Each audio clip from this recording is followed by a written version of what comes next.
Okay, so we are live, I believe so. That's good. Fantastic. Okay, so we have like some seconds of delay. So yeah, I think the video is already showing. So fantastic. So we start. Very good. Okay, Karsten. So and everybody, hello everybody, and thank you for being here with us. Very good. Uh, Yeah, and we're having a bit of echo. Maybe could be your sound. Okay. So yeah. So the first thing, thank you everybody for the interest and being here with us in this brand new experience, at least for me, and for doing this live and using this technology which is available for us now, which I've been really wanting to um, to use it because I think we have so much things to do, to talk, and yeah, to do actually to be really active. So just to give a brief introduction to our meeting. Um, Both myself and Karsten, we are part of the U40 World Forum, which is a program um, developed by the the German Commission for UNESCO with IFCCD, which is the International Federation for the Coalitions for Cultural Diversity, based in Canada.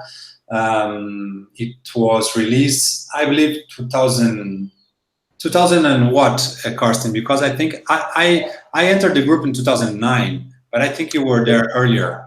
Yes, it happened after the closure of the process of the UNESCO Convention on Cultural Diversity. So that was 2005. I joined myself 2006. Okay, great.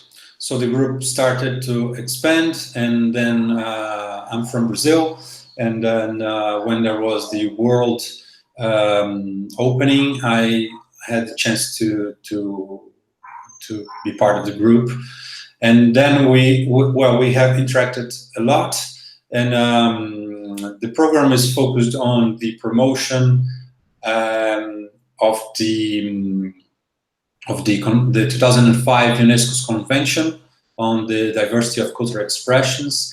And yeah, we have been discussing and developing many specific projects from that time on. And now we are a network, right? And everyone keeps doing its own things.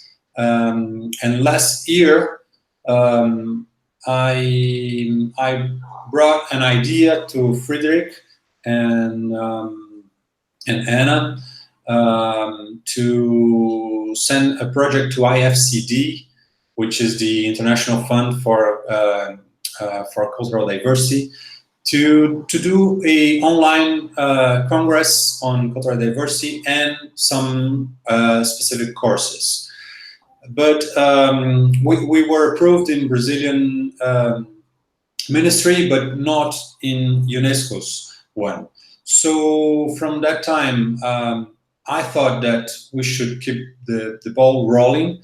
And I happened to have a very nice meeting with Karsten in Malta.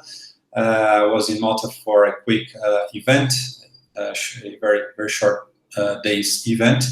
And we had a nice chat and a coffee.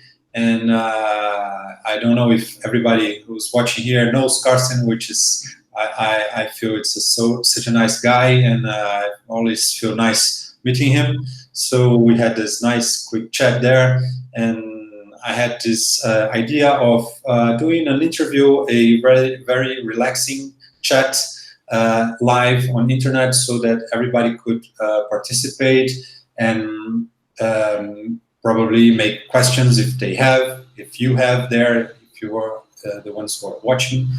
And yeah, and I don't know where this is going to go, right? I hope I hope nothing. Actually, I'm really happy that we are here, but maybe we can let this thing go to wider and bigger actions. We'll see, right? So, but for now, the greatest thing is that we're here and we're being able to do this conversation on this very important topic. So I'll just say a little more things to pass the word to Karsten, and I'm not sure if you're all seeing me. That's what I just noticed here. Okay, maybe now I changed here. I think everybody was seeing you, Karsten. I'm not sure, but I'm almost. I hope I was behaving then, but I was following. I was following what you were saying. So yeah. It was Yeah, you were great. No, don't worry, you were great. So yeah, here I am, everybody. So yeah, this is the kind of things that we learn in the first time we're doing this thing, right? So yeah, so I'm talking from Brazil, and Karsten is in Malta, right? Karsten, you're in Malta, right? Yes. Okay. So yeah, then this idea came at that coffee place, and after I did a 2.5 or 3 months travel around the world. Actually, I went to South by Southwest, which is an event for creativity and tendencies in Austin, Texas, United States. And from Brazil, me and my wife, we stopped in Mexico. We went around in the touristic region on the beaches there, which was great. And from there, I was already starting to think on some touristic challenges, which I will share with you here, my thoughts. And so then we went to South by Southwest, and then we went from there to Europe. So we were doing like a triangle from Brazil to Mexico, US, then Europe. We stopped in Portugal. We stayed some days at a couple of friends of ours who were not there, so they borrowed us their Airbnb, which was great. And then we went to Malta for another meeting, and that's when I met Karsten again. And yeah, then we came back to Spain, Portugal, and then came back to Brazil finally in this new house that we are living now. So it was a really important trip and a long trip. So why am I saying that? Because this long time, although we had some working business schedules, we also had time to enjoy and do some touristic experiences, and many things came to my mind. So I think, yeah, that's. I think we will be able to talk about all these issues here with Karsten and with you all. So the thing that came to my mind there in Tulum, actually, which is a beach that Karsten already been there, which is a beach a bit below Cancun, which is the most famous beach there in Mexico, right? Which is a smaller village, not so small today, but it's much smaller than Cancun. And I happen to know a group called Red Tulum Sostenible, which means Sustainable Tulum Network, which is a group that is doing many interesting things there for keeping the city and the region sustainable from many points of view. so yeah, this kind of stuff came to my mind, but I won't share directly now. I'd like to pass the word to Karsten, and then I'll have the opportunity to address some questions. I have many questions that I wrote down here already. I may have some more while we go on, talking. But yeah, just for you to know the background, how all this started, and where you are now, everyone who's listening and who's watching now. Yeah, and I hope, again, I don't hope, but it would be great if we can use this channel and this technology to do other things and bring contents like this. So yeah, so okay, so I think we are already 15 past 4 p.m. GMT, right? So we can start with the content. So I want to pass the word to you, Karsten. I thought of doing an introduction of yourself, but I don't know, maybe I would ask for you to do this, to present yourself if you can, if you don't mind, because I think you'll be more accurate and to highlight which things you think it's more important of your background. And then, yeah, then Karsten will do his presentation, and yeah, and then we interact later. Okay, so yeah, thank you. Very good. Thank you for those thoughts already, because they set the context. In my case, I think what brings me here now is an experience in cultural policy, mostly related to European, but also now more international recently. And I think, in a way, linking the very local with the rather global. So it sounds like a common place, saying local and global, but actually there are situations, locally speaking, so Malta and some other Mediterranean realities, which I find echo with other situations in other places of the world. I think what I wrote and posted as a provocation for this webinar came because of some collaboration I'm doing with Jesuit Refugee Service in Malta, and with some friends like Mario Gerada and an organization loosely set called Xuereb or Fury, which in the Maltese language means sort of spices and flowers, which has been going on for a few years. And in a way, it tries to look at diversity in culture and diversity in nature. And also addresses interesting things like why do people generally appreciate diversity in nature, but less so in society, or the other way around. Maybe they appreciate variety in society, but then look at authenticity and originality in food, for example, in different places.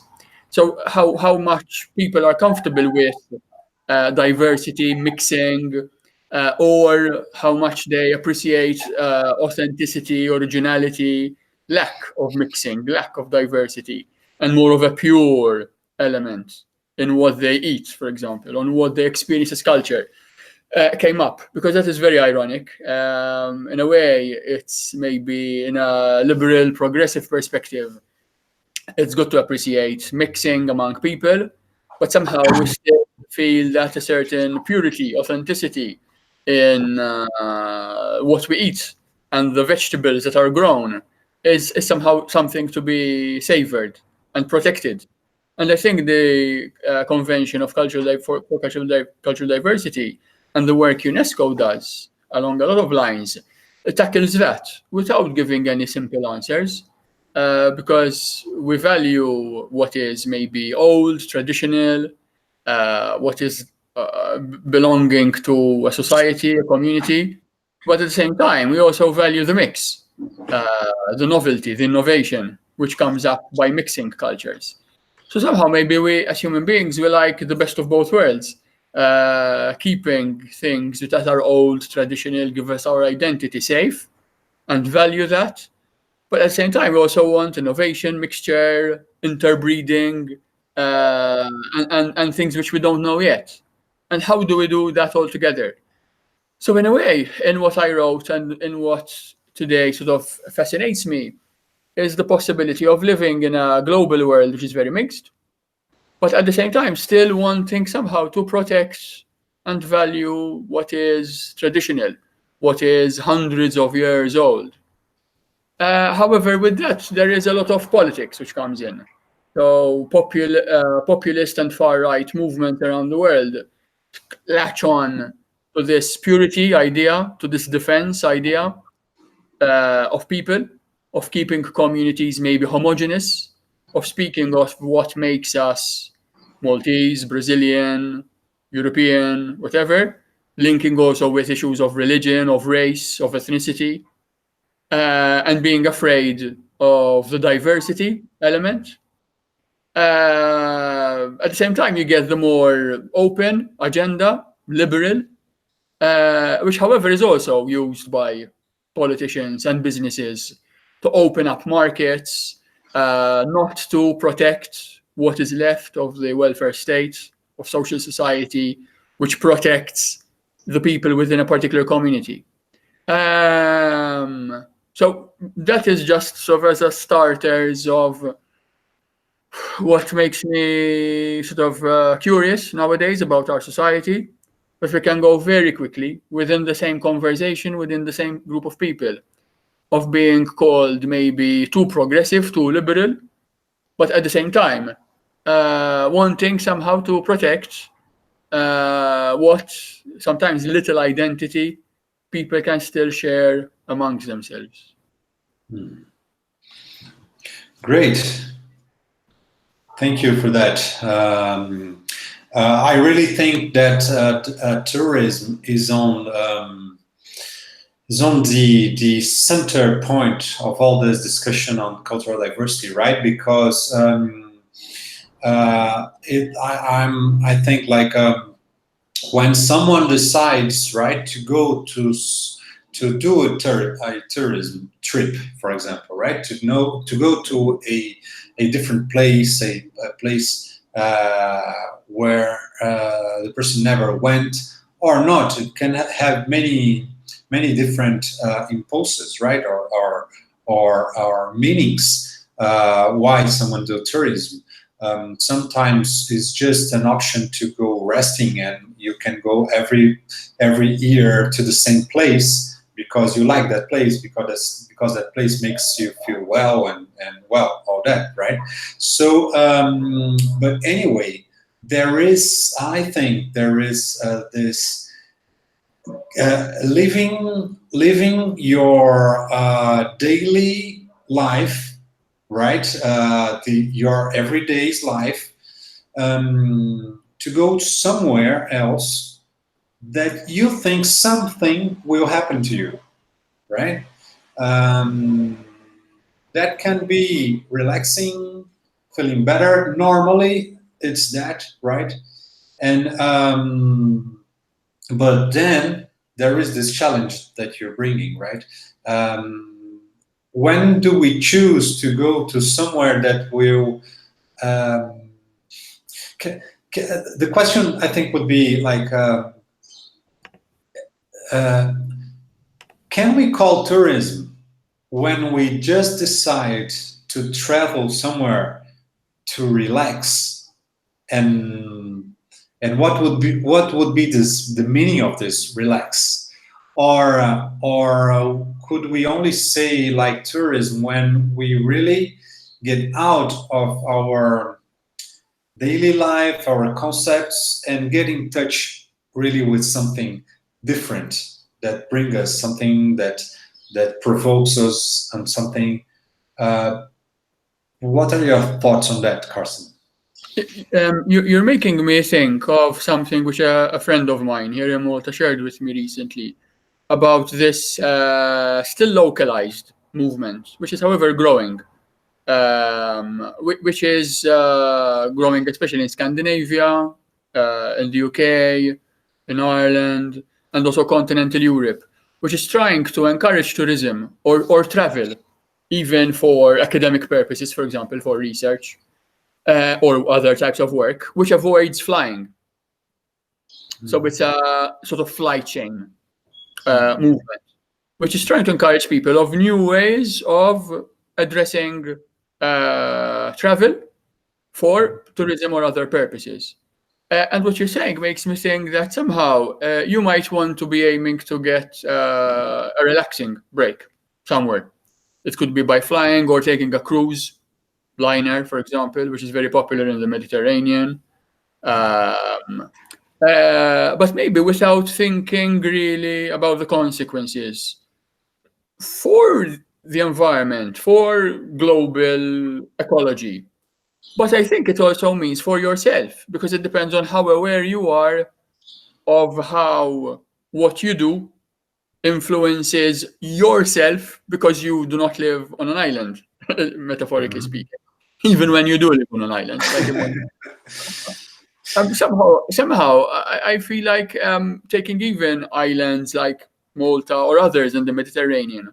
But even recently, I was in Singapore as a guest of ASEF, the Asia Europe Foundation, to do some consultancy work for them, also through the UNESCO Under 40 connection that both you and I enjoy.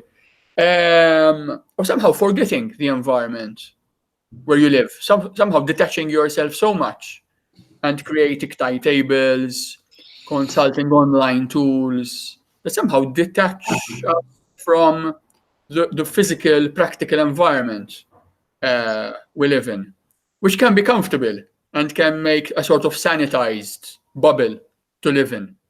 It's a bit sad sometimes of communication online creating an echo chamber where you speak with like-minded people, and somehow when you listen to different opinions, you're shocked, because that is not the news feed and the social media input that you usually get. And I think sometimes it can happen with tourism as well. I was recently participating in a few workshops here in Valletta in Malta, but also in Kunselsau, where the brokering intercultural network by Heilbronn University was taking place. And this issue of tourism and sustainability came up because it's easier to travel. It's easier to imagine that your dream of a perfect holiday is fulfilled, depending on the money, depending on the timetable, depending on the break you can get and who you are planning with. But then you're surprised because you go to Dubrovnik and there are 8,000 people a day choking the city because of the Game of Thrones phenomenon. Or I wonder whether I can try to share something through the shared link mechanism we tried earlier. It is an image which apparently was posted last week, but went round and round the world. Let me see how I can do this by sharing screen. I see screen share here, and I'll do share. Yeah. And this is what I was trying to share, which is this image. If you can't see it, you can look it up online, unless you've already seen it, which is basically an image released on Twitter of a large queue of mountain climbers lining up to stand at the summit of Mount Everest. I've never done anything like this, and I believe I can say I won't, because I don't have that physical stamina. But it's a queue of people, a line of people, tens and tens of people queuing up to go to Mount Everest, which I honestly believed, like many people, to be something quite out of reach of many people. So you'd go there planning with your Sherpa, planning in advance and going there. But actually, there's a series of accidents happening where people feel sick. They are not prepared for the climb. People get trampled in order to achieve the symbol of ultimate tourism, which is climbing Mount Everest. whereas it's really, really crowded. It's really, really busy. So is it worth doing? Is this what we're thinking in terms of achieving an experience in tourism, being very crowded with thousands of other people trying to get out a moment and take a selfie, maybe? And then on a not funny note at all, so people get injured while doing so. Again, while I was in some natural environments recently, both in Germany and in Italy, I was told of the growing cases of people falling off cliffs because they imperil themselves trying to get the selfie and not realizing they are risking their lives, and they do, and fall off. So that's a bit of a sobering thought, really. Incredible. Yeah. That image also caught me. Really, really strong image. And okay, great thoughts this once you shared, Karsten, which brought to me the one I mentioned in the beginning that I want to share. But before that, I just want to tell everybody who's watching now that there is a chat there on by the side of the image. I think you can all see that. And if you want to make any comments, you just type down and click enter, and we'll be able to see there. And I just saw also that the link we said was with a bigger delay. We did send it like 10 minutes before, prior to 1. But I think it got your mailboxes at 1, not to 1, sorry, 10 minutes before 4 GMT, but I think it just got there at 4:11 GMT. So sorry for that. I think it was like a MailChimp, which is the system we use to send the emails, problem. But yeah, technology, it's part of all that. So okay, so continuing, Karsten, when I was in Tulum, which is a very beautiful place, beautiful nature, beautiful beaches, great people also, and when I was in a Airbnb, and then I was separating my trash, right, for recycling ones and non-recycling ones, and then when I asked the Airbnb's owner, where should I throw these different trashes, they said they didn't separate it there.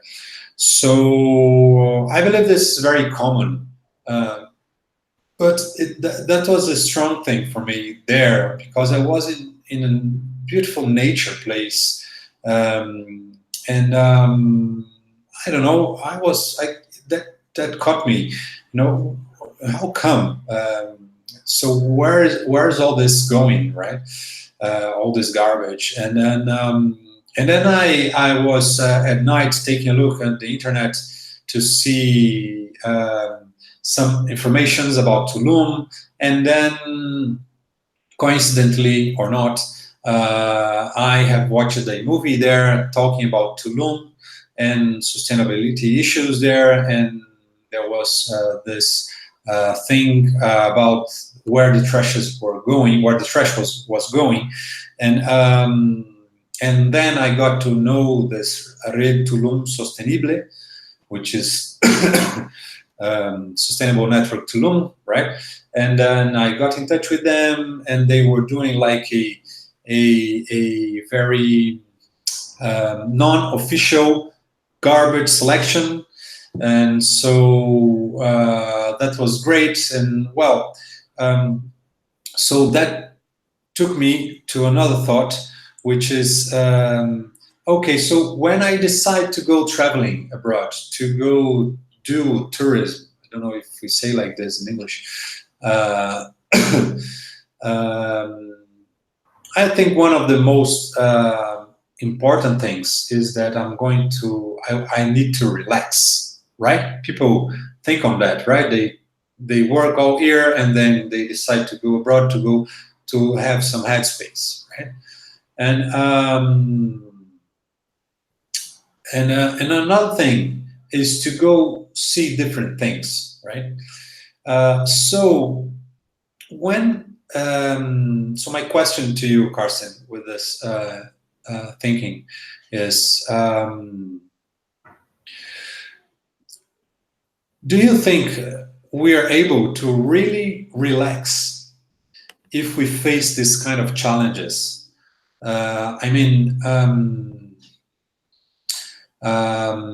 Is there such a thing called like conscious tourism, when you have a more profound relaxation,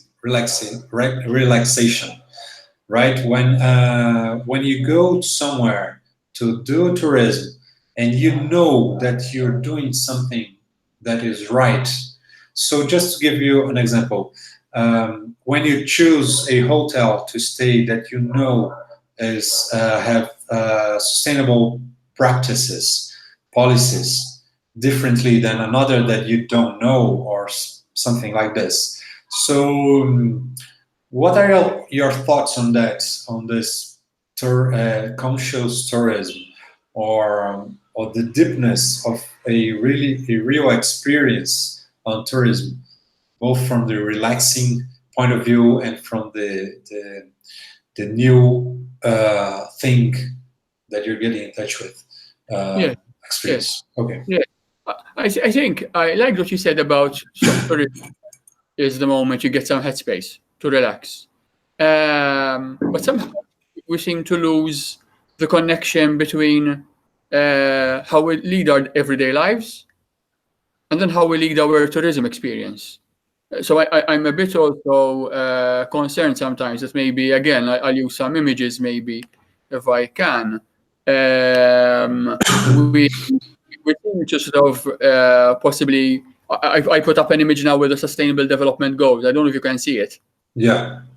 Yeah. So maybe even people who are in the fields of culture, heritage, tourism, in their everyday lives, maybe they believe in certain principles and that we should aim for certain things. You were mentioning recycling, for example, because you do it at home and you expect to do it on holiday. That would be the normal thing to consider. But somehow I find that sometimes when tourists travel, they also try to take leave from what they would do at home. So on holiday, you don't need to recycle, for the argument. It's a silly example, but you let down your guard, you let down your standards. But even more ironically, I find is the tourism establishments might not bother with keeping up the standards. So it's become standard to have hotels or Airbnbs which speak about saving water, for example, not wasting electricity, that sort of thing. But maybe you come to a place like Malta, or in my experience, other islands in the Mediterranean, but also I mentioned Singapore before, where somehow the standard and the relationship with the environment is really not considered.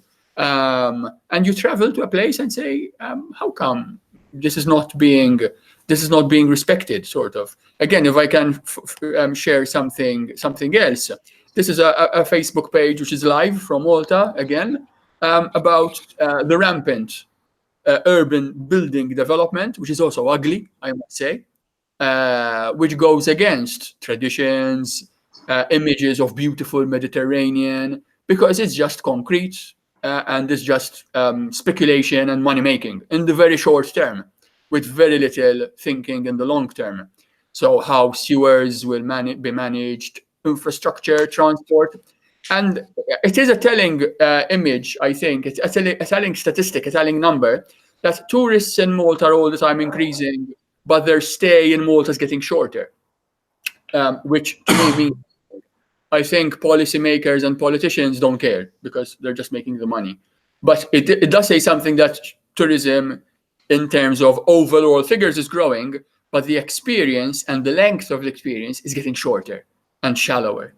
And also the number of international workers in Malta, which keeps increasing, but the turnover of people leaving within a year is also increasing. So somehow I feel that the tourism experience is growing overall in millions and millions, but what we get out of it is getting less quality, to use a word which is very common in the industry.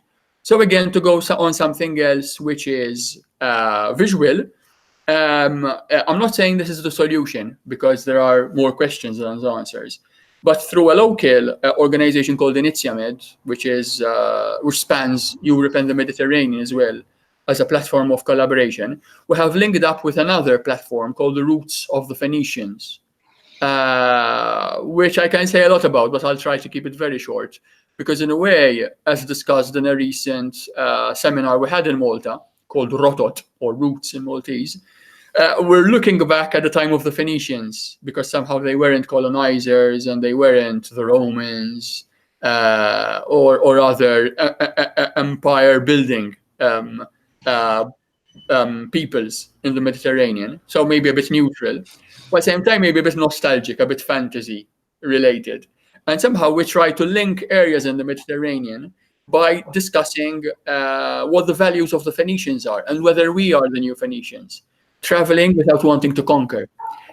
Is it sustainable? Is it not sustainable? Are we doing enough to bring different areas of the Mediterranean together?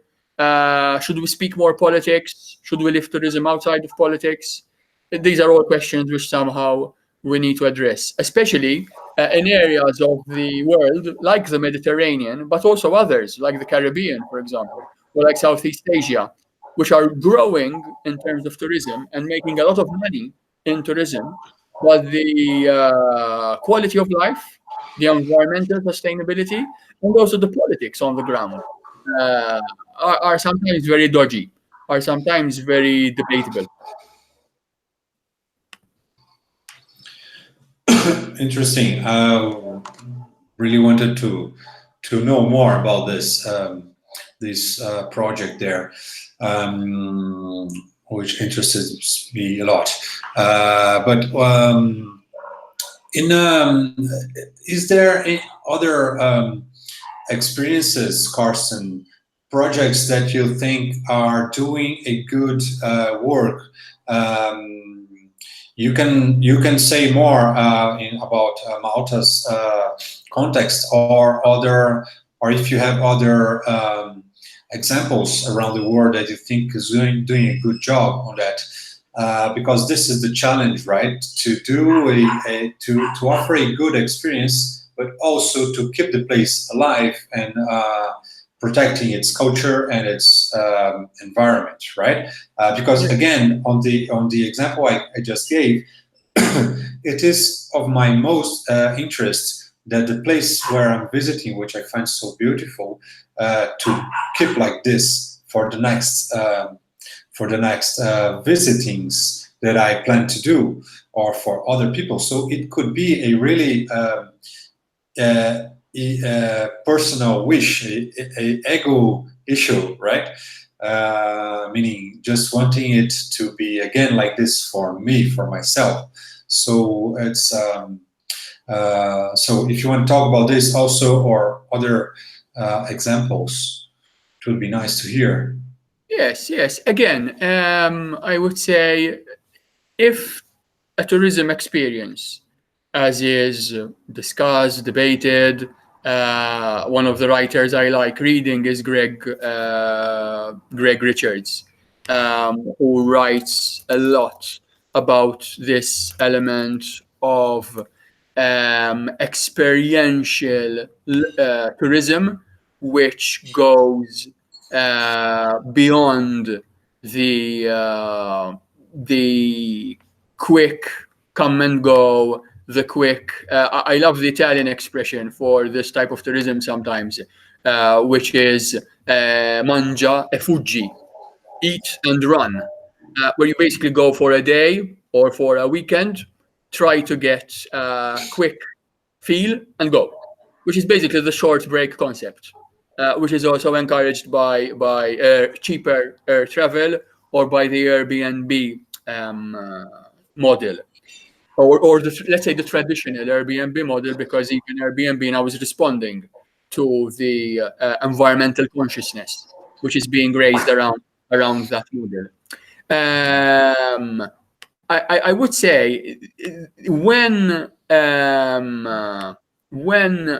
the tourism experience somehow goes forward, goes ahead, and does not only stop at getting a visit, a superficial visit, but somehow embeds your experience within what happens in the locality. There is a lot of talk and writing about authenticity, sharing the experience of the community. But it is ironic when then tourism becomes so strong that even the locals change their own behavior, because tourism is the main business. So the restaurants change, the bars change, the everyday life of the community changes. And somehow it becomes all geared at the tourism, which has become the traditional way. I remember an experience recently going to Matera, which is the European capital of culture in Italy at the moment. And there it is quite ironic because although it has changed over time and let's say, become better as well, because there were many issues, social issues, poverty issues. Again, I'm sharing a website here of Matera, European capital of culture. And the level of life, the quality of life has improved.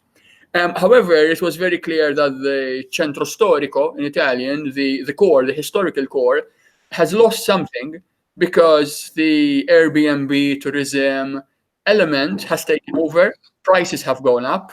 The old rough places where you could have a glass of wine have moved out, and the tourism experience has changed it. So that is something which I don't want to delve in nostalgia, because things change and you can't go back. However, there is I find a big change, a big jump between maybe what tourism could be and what it has become. So one other example which struck me very, very recently, in a way, is if tourism becomes less about me and more about the environment one can share. So a recent Instagram post, which I'm sharing now again, from a very interesting organization called African Media Malta, which is set up by people who have gone through the migration, in a way, integration process of traveling from Africa or the Middle East and setting up their new life here in Malta. Trying to address stereotypes. In fact, this image says it all. Stop using labels against people. People are not stereotypes, they are people. And somehow I wonder whether a tourism experience on Malta would try to engage less with the past and the superficial tourism experience. To me, superficial at least. Maybe to others it isn't. A quick one-day cruise liner experience, and more of what is happening in Malta, how people are trying to work together. And this brings to mind a presentation I saw by JP Singh just a couple of days ago, again in Kunzelsau in Germany, about efforts by different academics, also of, let's say, developing country background, or even third world country background, to try to even be ironic about what you should say if you're speaking about Africa. What images should you use? Which texts should you use? Which references should you make? And the same can be said, I'm sure, of Latin America or South America, because Latin, again, provokes thinking of, oh, Europe, oh, the Mediterranean, oh, the heritage of Rome, Latin, and all that. And whether we can go against that.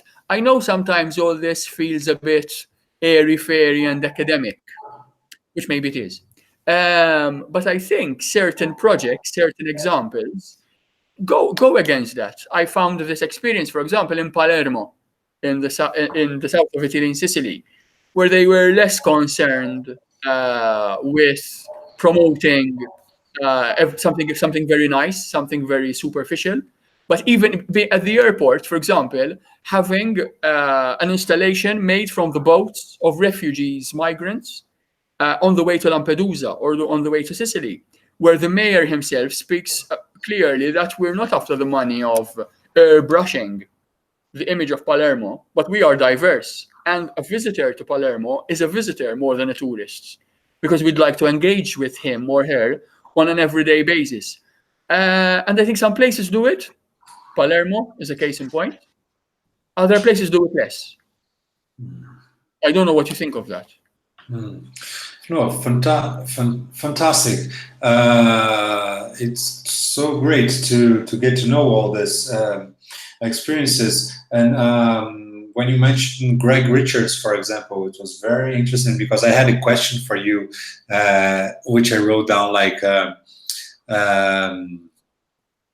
I was about to ask you about experiential tourism, but I didn't know the concept that there existed, and also this creative tourism. So yeah, I think it's very.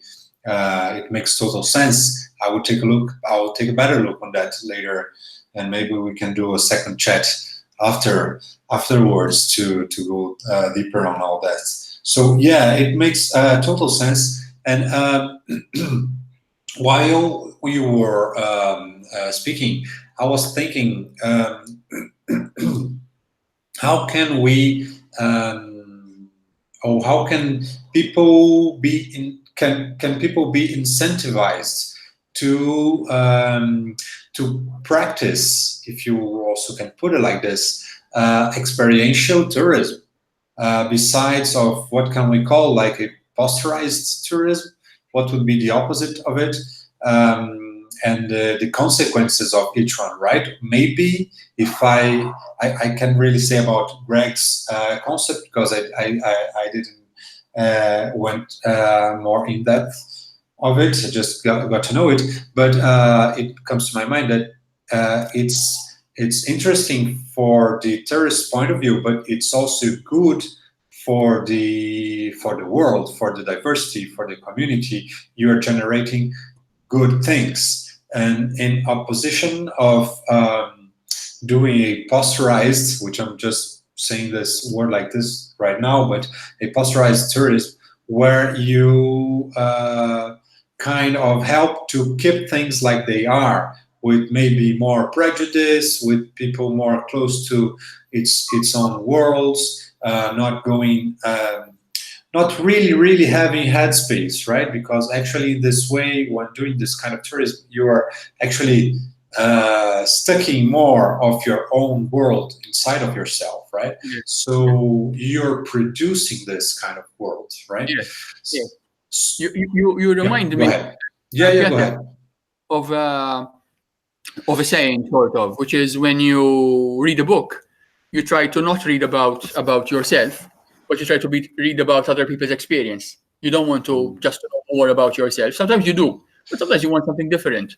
And I think tourism is a lot about that, changing your comfort zone, moving outside your comfort zone, within limits. Maybe not everyone wants to turn their holiday into an upside-down adventure, and they're wary of security, and they're wary of terrorism, and they're wary of kidnappings, and they're wary of their diet. So I understand comfort zones. I have my own limits. Everyone has. But again, I go back to the point of how connected you feel with others, even when you leave your home, even if you travel a lot. What type of experiences can you feel enrich you as a person, but even going beyond the cliche of becoming better people or becoming full of experience, if somehow we are, I don't know, coherent in our interests, in our curiosities, in wanting to know how different things work in the world.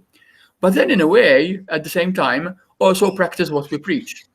So if we are looking at a sustainable type of tourism, are we ready to go to places where the tour operator, where the agent, practices certain ways of delivering a tourism service and product, not others? I was recently in the Monte Pisano, on the northern part of Italy. And again, very small tourist agencies and operators, not flashy, maybe sometimes not the high quality that you expect, but I think there is value in that.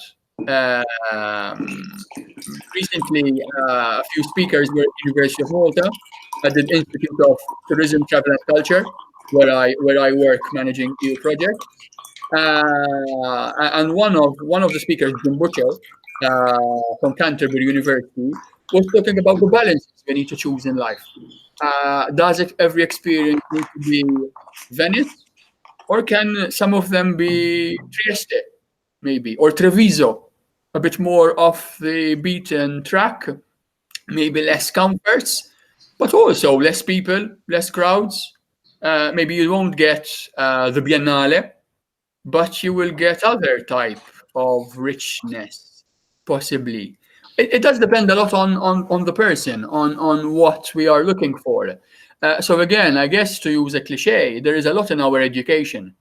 What are we being challenged to look out for when we travel, apart from comfort, quality, value for money, and that sort of thing? Going back to UNESCO, I think the World Heritage List, for example, has been something which is very interesting because it promotes, and it has been promoting for a long time, places of quality, places that somehow go back in the past and tell us how important they are for our future. Again, I'm just sharing a few visuals on the UNESCO World Heritage List. And Italy has a lot, and France has a lot, and now China has a lot. But somehow there are other elements, I find, which may be also interesting, like the intangible heritage element of UNESCO, which is being pushed now, I find. Because it is not only about places and going there and making your tourism experience, but it's also about the people you meet, for example. If it's festivals in Spain or in Sicily, or if it's Southeast Asia, where you get different type of experiences.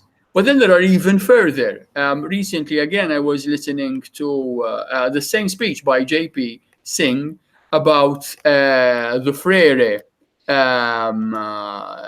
process taking place in Southeast Asia, for example, which is not your typical experience of going to a nightclub or a tourist resort and seeing a folkloristic traditional dance, which feels very, very artificial sometimes, but actually engaging with communities that maybe are not that keen on selling themselves, to use an old-fashioned, almost Marxist-inspired term, but opening up their everyday lives and opening up their way of engaging with visitors more than tourists, and exchanging that type of experience. So I don't think it's even that difficult, but it does go back to our education and what we seem to want to look for when we come to looking for models that are critical, reflective, but also, I think, in a way that is fun and also relates to us as human beings in different environments. One last thing I'd like to share with you, again, going back to institutions like the Faro Convention, or UNESCO itself, or the UCLG, the Union for Community Level Governance and Tourism, which looks at how people do not need to go too much out of their way to give a tourism product and service. They can be themselves. Yes, they can maybe invest in other areas because you need possibly to improve what you can offer and how you can engage with an international audience, language-wise, transportation-wise, infrastructure-wise. But the sellout element, which I come back to, I think is making people worried today because it's a spiral which keeps growing. And in the paper that I posted to provoke some thoughts, there is a little bit this deceleration element, which to me is ironic because recently I've been to Athens again, and there somehow the crisis was very serious for certain people, whereas an opportunity to become richer for others. So the social divide in Europe between the rich and the poor is actually growing. But then you get a feeling that the crisis has been used by certain people to rediscover certain basic elements in everyday life and try to rethink the model of economic development, even in terms of tourism, through a certain deceleration, which came without choosing, because the economic financial crisis hit everyone without choosing to. But then, in a way, also using it to, out of choice, to rediscover new ways of engaging with economic models also of tourism. Interesting. Wow, so many things. Yeah. Oh, one thing you said that I kept thinking is about this. There are some experiences also that can be traumatizing, right, for the tourists also. So, okay, traumatizing, I mean, you want to do something different, but then you face not a good, you have not some really good experience that maybe makes you afraid or makes you not feeling comfortable or not feeling respected also, right? Because the comfort zone is also important in this sense, right? That you're feeling comfortable, secure, and being able to say, okay, that's too much for me. That's fine. I just want some hours of that, and the other hours I just want to rest in my hotel. And well, for it's important for each one to have this option, right, or this kind of control in a sense to opt in or opt out experiences, right? So yeah, this is very tricky also. So it's challenging, and we're about to have a like almost 1 hour radio meeting. So I just want to remind everyone that if someone wants to place any question on the chats, feel free.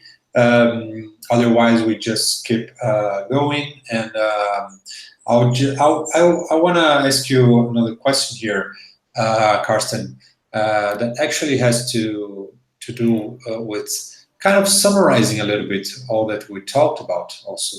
So if thinking on the thing that to develop a interesting tourism on the let us put it like this, the sense of experiential tourism, or well, a tourism that promotes the cultural diversity. For example,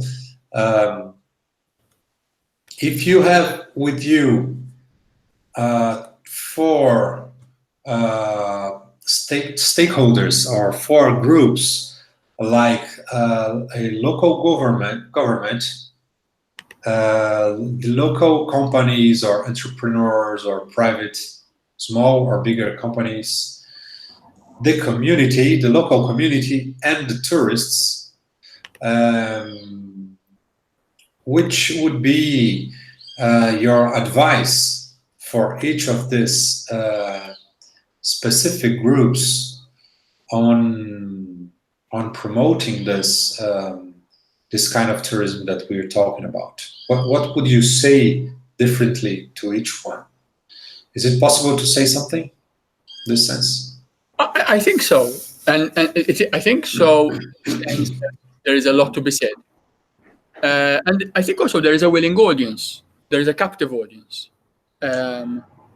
So because tourism means money, the livelihood of many people, then it interests a lot of people. Sometimes we describe culture maybe as a bit of a Cinderella in policy areas, but when culture is combined with tourism, it somehow goes up the rankings because there's a certain economic financial value which tourism adds to it. We see it sometimes when you look at governance models. And coming to your answer, if you've got bodies that are responsible for culture, for heritage, but also for tourism, then a joint argument can be made. And I think somehow on a European level, last year having been the European Year of Cultural Heritage, this year is the year of reflection upon that.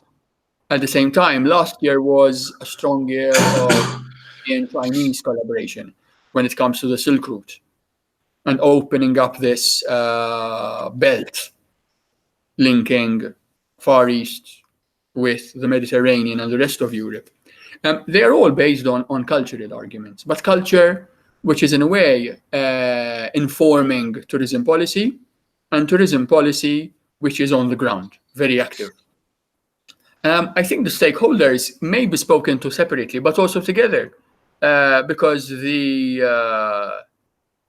shareholder, be it private business, governance body, or the tourist, let's say that, is also not only a shareholder, but also a stakeholder, because they are not only enjoying the benefits, but they're actually involved, committed, invested in the future of that model. So if we speak of a model, a practical model, bringing the local authorities, bodies, representatives, as part of a more joint, organic, and therefore also environmentally conscious movement towards trying not only to manage tourism on a receiving end, what shall we do sort of approach, but trying to shape it. And I think it becomes even more urgent in an environmental context because of what people are very aware of today. If it's climate change, if it's human impact on the Mediterranean or natural environments, on issues of travel in America, if it's visas or if it's related also to climatic issues. I think the short-term approach is showing its limits. And while certain people in certain positions, especially of power and influence, afford to think short-term, most people cannot, because in the long term, there are serious repercussions to be faced. That sounds rather ominous, I understand. But it's also, I think, more fun, more engaging, especially if one thinks of local communities, schools, children, and their parents. If they can together influence, shape, and dedicate their resources towards having a more fruitful tourism experience. Whereas you said, everyone has a choice. One can opt in, one can opt out. But if the human encounter becomes very compromised because prices go up, rental prices go up, the quality of life is going down, then everyone starts to feel a bit shortchanged.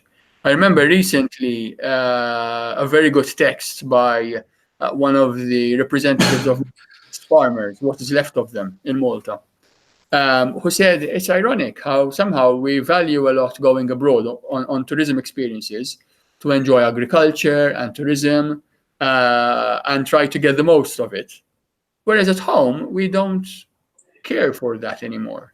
So should we somehow think that tourism is not only the exotic, faraway place, or the weekend break, or the low-cost flights, but even we are part of the cycle.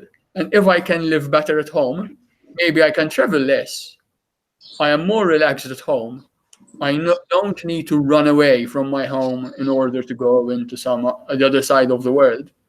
And somehow find a more balanced, neutral space at home, but then be able to share that when I travel or when I welcome visitors back to my place. Great. Yeah. So what I get for your thoughts also, together with which you showed us before, is for a tourist, for example, thinking of planning a new trip, um, maybe taking a look at this UNESCO's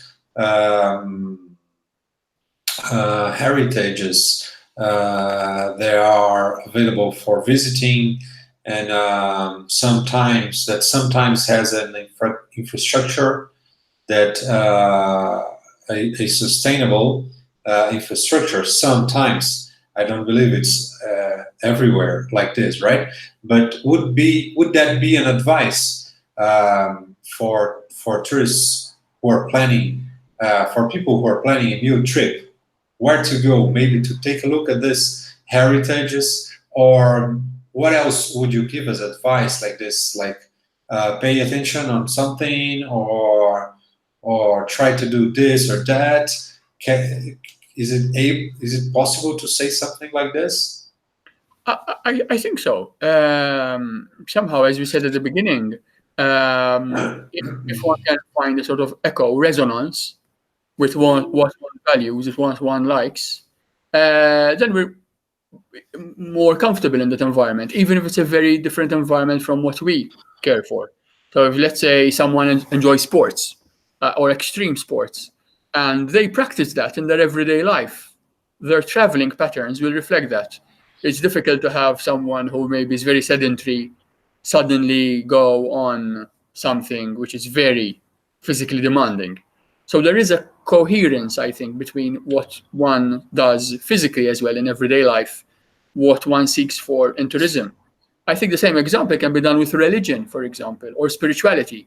Many people are enjoying pilgrimages like the Camino de Santiago or other religious pilgrimages because that means something to them spiritually, but also physically, because your physical experience is translated into your seeking a spiritual exercise. The two go together. It's been happening for hundreds of years, so this is not new. And it happens across all ages, very interestingly, because possibly the older one becomes, the more one starts becoming aware of one's temporality and prepares also for one's afterlife, if one believes in that. So I think a conversation on the coherence between what one practices at home, if it's sports, if it's interest in religion and spirituality, if it's in food, wine, and an agro-tourism type of approach, I think benefits if there is a certain match between what one does in everyday life, even if you don't have much time, but you know that is your interest, you know that is what you're aiming for. And somehow, even when you travel, I think people would relate to this. When you travel and you take something of that traveling experience back home with you, be it a postcard, a souvenir, something as silly as a keychain or a fridge magnet, or even more interestingly, a new habit. If it's more walking, if it's more cooking or preparing your meals in a certain way.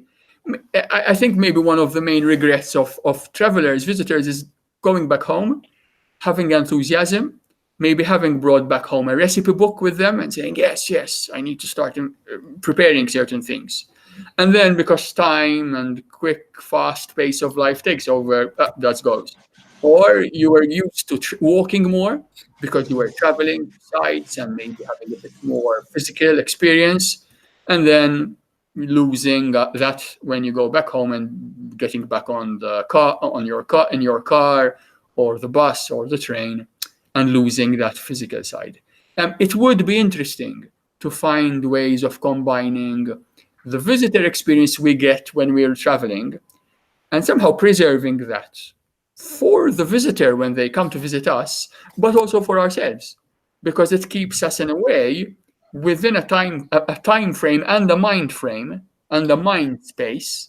So going back to the headspace that you spoke about before, that somehow accompanies us even when we leave the experience of tourists, but in a way see ourselves as travelers all the time. Because even when we go back to our workspace, our home space, we are on the lookout for new opportunities for travel. We watch maybe a travel program, watch something online which can inspire us, or read something which relates us and takes us back to that moment in time which we shared maybe with family or with friends, or alone if we are lone travelers and want to capture that essence, that smell, that music, that moment that we enjoyed while being, I don't know, on the hills of northern Italy, or on the harbor of Lisbon, or in the bays of Brazil, and somehow take that with us and carry that forward with us. I think there's a lot of strength there. It doesn't come easy, and somehow we need to be aware of it. But again, looking at the lack of distinction, sometimes we can see the merging between tourism, travel, culture, heritage. One thing I read earlier today was about the Erasmus Plus model in Europe, which happens also elsewhere around the world in different names. And somehow, is that traveling? Is it tourism? Is it becoming more rounded, open people? Happening at a critical time in life, between 18 and 30, mostly. And that somehow forges relationships and opens up perspectives and visions, which I think can link the local with the global in an interesting way. Wow, fantastic. Thanks for sharing that. I think it makes total sense. As I told you in the beginning, the idea of our talking here is to talk, well, at least my intent, but also to maybe develop on some practical things, right? So while you were saying all this, it just came also to my mind that I got interested on maybe developing something to really help or even foster, why not say, put it like this, people to have this kind of experiences.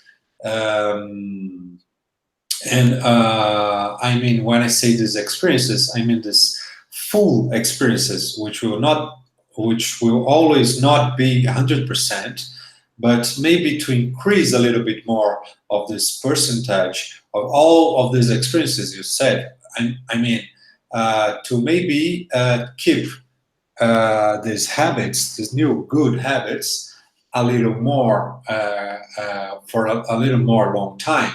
What someone should do, right? Or what someone should pay its attention to, or yeah, maybe some practical things that someone can do to try to keep this good new habits with him. So with himself. So yeah, many things, right? Since the decision, or maybe since the identification of the feeling or the wishes about where do I want to go and what do I want to do and why do I want to do this this touristic experience, and then since next to prepare this this traveling, then to experiencing it, and finally to the post experience, right? How can you keep this feeling with us? Because when you're saying that, I totally identified myself with it. It's hard to keep these good things, right? Yeah. Great. So, while you were speaking, you were already answering many of my questions. I really want to know if someone wants to make any question right now. We are already having 75 minutes of conversation, so maybe it's the time if anyone don't want to leave without making any comment. I think that's the right time. Otherwise, Karsten, is there anything else that you thought? I know it's a short meeting. I just feel that we can do many more others. But do you want to share anything else, or is there any content that you feel we couldn't maybe talk one about? thing which is also quite light, sort of, is if again visually this time with a video, if it can come through. Again, speaking of the Maltese Mediterranean collaboration, I was discussing with local associations and international associations. I don't think one needs to be serious, austere, avoid the fun element, and end up being, too serious in what one does.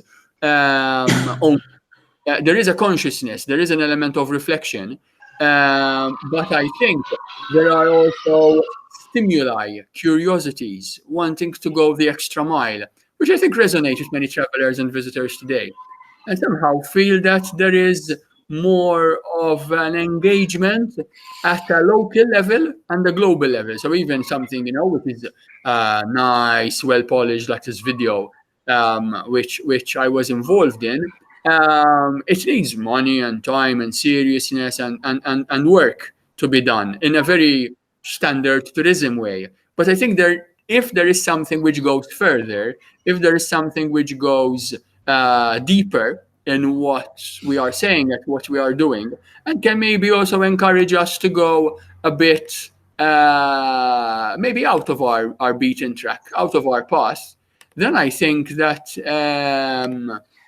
it can be worth our while doing that. And absolutely thank you also for this opportunity, because having this half a world away conversation, and hopefully to be followed up by ourselves and also other people within our networks, and maybe even people who are listening to us who would like to contribute to this format, is great. Great. This video you showed is on Facebook. Can you post it here? Yes, the link. You were speaking in English there in the video? I think in that particular video it's in Maltese. But there is other material which I can share, which is in English. So that should be. I haven't asked you much about your projects there, but if you want to share other things that you might think it could be interesting here, please feel free. Or yes, I think also if we plan them for future occasions, it's also a good idea. Okay, great. Would you agree? Yeah. Yeah. Perfect. I think it's very good. Okay.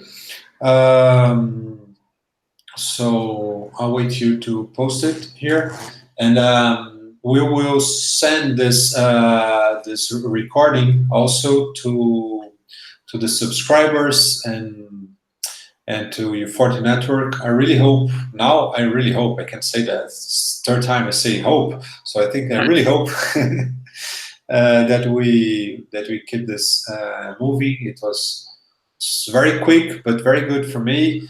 I really enjoyed it, and I think we have so much more to talk about, but it was a great start. Indeed. Okay, so thank you everybody for being here with us. I hope you enjoyed. So as I said, we will send the link to the subscribers to email. If you're watching and you haven't subscribed yet, you haven't subscribed for the event and you want to receive it by email, I will leave here the link of the page of this meeting so that you can leave your email there and we will keep you posted. But also by here, this channel, we are using this channel now. It's totally brand new. We're just starting to use it. So the intention is to do this kind of interactions here again. So if you're interested on all this contents, just stay tuned.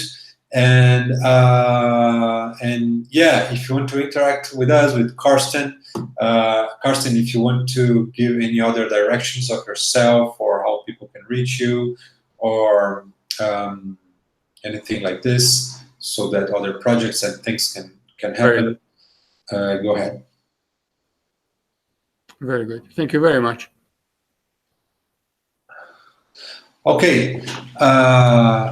So Karsten, if you want to post here in the comments this how they can reach you, Yes. That's fine. Do you want to say any last words for the meeting?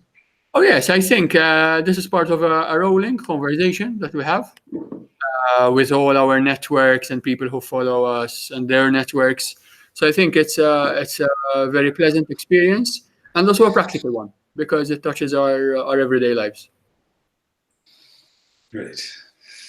Okay. Very Thank good. you, everybody. Bye-bye. Thank you, everybody.